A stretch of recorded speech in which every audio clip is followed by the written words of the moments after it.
আজকে আমরা এই অঙ্কটা দেখব 3 গুণন 10 ডিভাইডেড বাই 5 গুণন 9 সমান কত হয়। খুবই সহজ।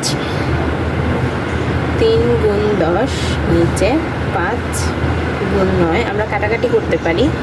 3 একে 3, 3 তিরিখে 9, 5 একে 5, 5 দুগুণে 10, তাহলে হচ্ছে 2 একে 2, 3 একে 3, 2 ডিভাইডেড বাই 3, এটাই হচ্ছে আনসার।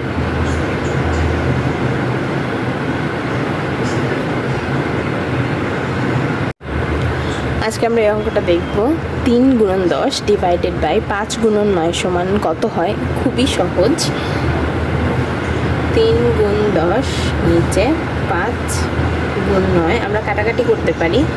3 একে 3, 3 তিরিখে 9, 5 একে 5, 5 দুগুণে 10, তাহলে হচ্ছে 2 একে 2, 3 একে 3, 2 ডিভাইডেড বাই 3, এটাই হচ্ছে আনসার।